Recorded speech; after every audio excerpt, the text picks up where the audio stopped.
En este canal exploramos juntos la complejidad humana, desde los casos policiales más aberrantes, pasando por los enigmas sin resolver, reabriendo casos que pueden ser finalmente resueltos gracias a los avances de la tecnología y que permiten a las víctimas descansar en paz.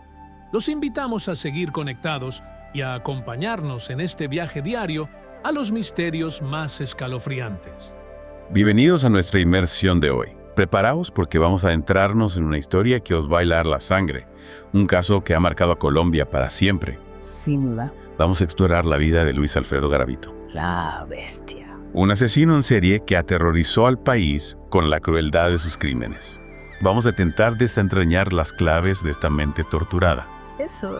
y comprender si es que es posible cómo un ser humano puede llegar a cometer actos tan terribles. Es un viaje a los abismos del alma humana, sin duda. Totalmente. Intentaremos reconstruir el puzzle de la vida de Garavito, Sí. desde su infancia hasta su captura, Ajá. buscando respuestas en su pasado, en su entorno, en los traumas que marcaron su desarrollo. Comencemos por el principio, por la infancia de la bestia. Lo que sabemos es que sus primeros años estuvieron marcados por la violencia y el abandono. Un padre brutal, una madre ausente. Un caldo de cultivo perfecto para la tragedia.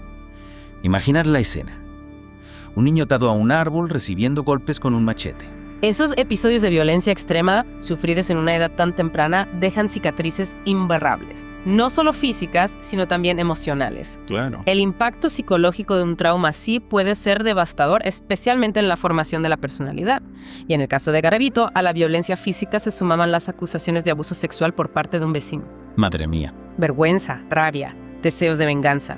Emociones que sin duda debieron atormentarlo desde muy joven. Y es que, según los expertos, la crueldad hacia los animales durante la infancia puede ser un indicador de futuras conductas violentas en humanos. En el caso de Garavito, esta crueldad estaba documentada. Sí. ¿Sería esta una señal temprana de la oscuridad que crecía en su interior? Es una posibilidad que no podemos descartar.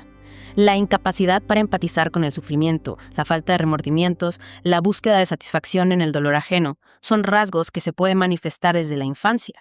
Y la crueldad hacia los animales, en algunos casos, puede ser un síntoma de este patrón de comportamiento.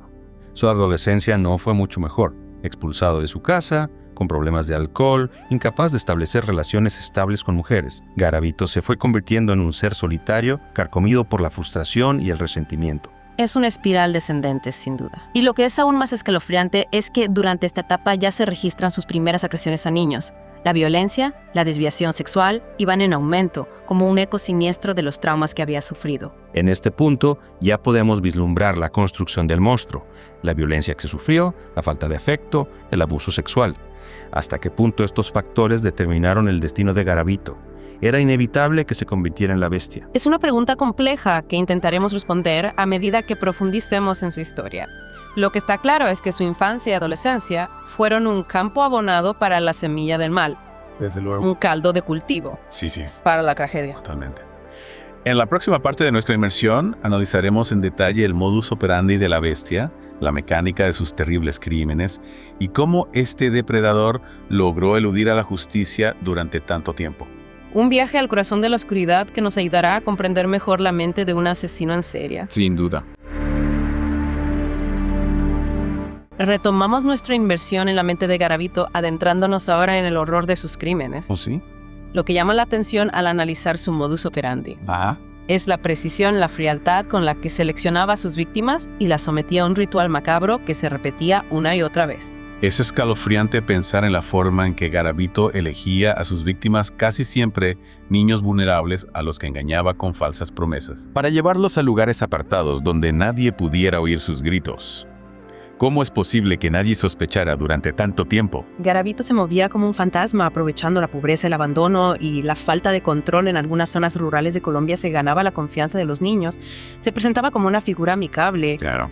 y luego los conducía a su trampa mortal. Era un maestro de la manipulación, un lobo con piel de cordero. Y una vez que caían en sus garras, el horror se desataba. La brutalidad de sus crímenes es indescriptible: tortura, abuso sexual, asesinato. Garavito no tenía límites. Madre mía. ¿Qué nos dice esto sobre su mente? ¿Era simplemente un sádico o había algo más detrás de sus actos? El sadismo era una parte importante de su perfil psicológico, sin duda. pero también hay indicios de otros trastornos como la necrofilia. Algunos expertos creen que Garavito no solo disfrutaba con el sufrimiento de sus víctimas, sino que también obtenía placer de la muerte en sí misma. Un detalle que me llamó la atención al leer su página de Wikipedia fue la mención a un diario que Garavito llevaba, donde anotaba detalles de sus víctimas como si fuera una colección macabra. ¿Qué sentido tenía este diario para él? Es una pregunta inquietante. Algunos psicólogos creen que ese diario era una forma de revivir sus crímenes, de mantener vivo el recuerdo del horror que había infligido. Otros sugieren que era una especie de trofeo, una prueba tangible de su poder sobre las vidas que había arrebatado. Mientras Garavito seguía con su macabro ritual, la policía se enfrentaba a un enigma. ¿Cómo atrapar a un asesino fantasma que se movía por todo el país sin dejar rastro? La investigación se convirtió en una carrera contrarreloj para detener a la bestia, antes de que volviera a atacar. Hablaremos de la investigación y la captura de Garavito en la siguiente parte de nuestra inmersión, un capítulo que nos llevará desde la sombra de la incertidumbre hasta el momento en que la justicia finalmente alcanzó a la bestia. Y llegamos al punto culminante de nuestra inmersión en la historia de la bestia. Tras años de terror, la justicia por fin alcanzaba a Garavito. ¿Cómo se produjo su captura? Pues fue un cúmulo de circunstancias, casi un golpe de suerte. En 1999, Garavito intentó secuestrar a un niño en la ciudad de Villavicencio. Por fortuna, un hombre sin hogar que pasaba por allí presenció la escena e intervino, alertando a la policía. Garavito huyó, pero la policía encontró en lugar de intento de secuestro unas gafas y documentos que lo vinculaban con varios casos de niños desaparecidos. ¡Ostras!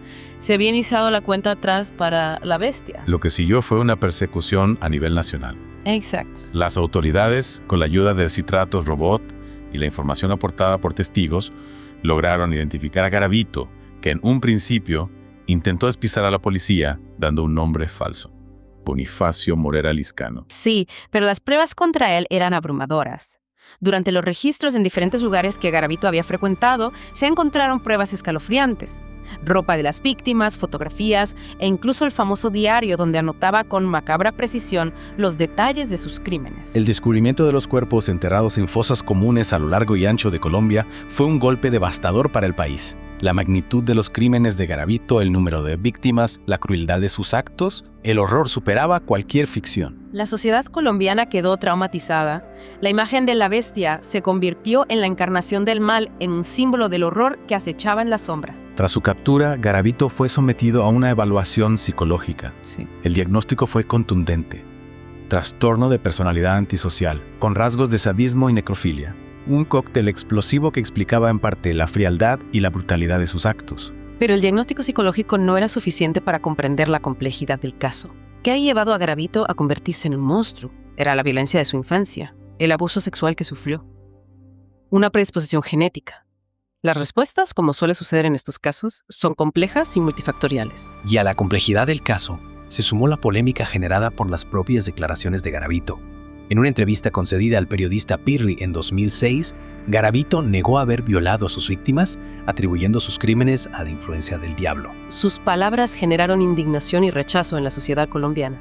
Muchos vieron en ellas un intento de eludir su responsabilidad, de minimizar la gravedad de sus actos. Y como si fuera poco, Garavito se convirtió a la religión en prisión, siendo bautizado en la Iglesia Pentecostal Unida de Colombia. Esta conversión, lejos de ser vista como un signo de arrepentimiento, fue interpretada por muchos como una estrategia para obtener beneficios penitenciarios e incluso para aspirar a una liberación anticipada. La posibilidad de que la bestia saliera a la calle antes de cumplir su condena desató una ola de protestas en Colombia. El clamor popular, junto con la oposición del gobierno, frenaron cualquier intento de concederle la libertad. La sombra de Garavito sigue planeando sobre Colombia. Sin duda. Sus crímenes dejaron una huella imborrable en la memoria colectiva, una herida que aún no ha cicatrizado del todo. El caso de Garavito nos confronta con la cara más oscura del ser humano, con la capacidad para el mal que todos llevamos dentro.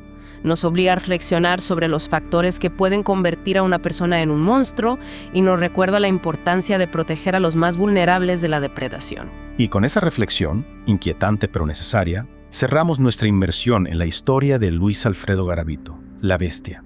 Un caso que nos deja un sabor amargo, la certeza de que el mal existe y la esperanza de que, comprendiéndolo mejor, podamos evitar que tragedias como esta se repitan. Esperemos que sí.